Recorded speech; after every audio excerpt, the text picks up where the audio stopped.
বেশি, যেখানে 20 টেস্টের 16টাতেই এসেছে ফল। এশিয়ার মধ্যে ফল আসার দিক দিয়ে পি সারা ওভালের পার্সেন্টেজ সর্বোচ্চ। We are at a very historic venue in a special test match. Russell Arnold বললেন শুকনো পিচ, যেখানে ব্যাট করাটাই হবে বুদ্ধিমানের কাজ। ভাগ্যিস মুশফিক টস হেরেছেন, জিতলে যে ব্যাটিংয়ে নিতেন টাইগার ক্যাপ্টেন।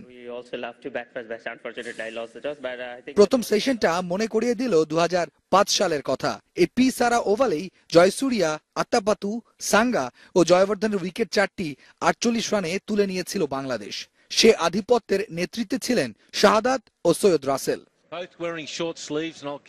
এবার পি সারা ওভালের প্রথম আনন্দের উপলক্ষ এনে দিলেন একজন পেসারি, দ্য ফিজ।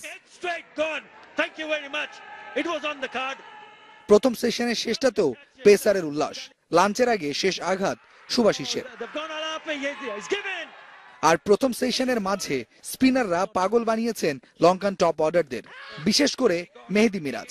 ফ্লাইটের খেলায় বোকা হলেন দুই লঙ্কান ব্যাটসম্যান। সিমারদের সাথে পি সারা ওভাল তাই স্পিনারদের জন্য দিতে থাকলো দুহাত ভরে। লাঞ্চের পর লেন্থ বুঝতে না পেরে ধনঞ্জয়ের ফেরা, এবারের উল্লাসটাও স্পিনারের।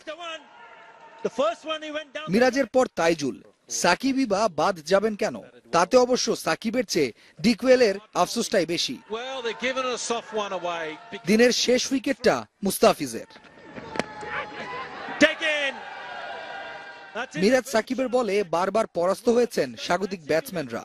ইঙ্গিতটা পরিষ্কার, টেস্টের দ্বিতীয় দিনে বাংলাদেশ যখন নামবে ব্যাটিংয়ে, তখন সিমারদের চেয়ে আনন্দের সুযোগটা বেশি পেতে পারেন হেরাত পেরেরা ও সান্দাকান, 3 স্পিনার। তাই বরন্ত ডিবিসি নিউজ ডেস্ক।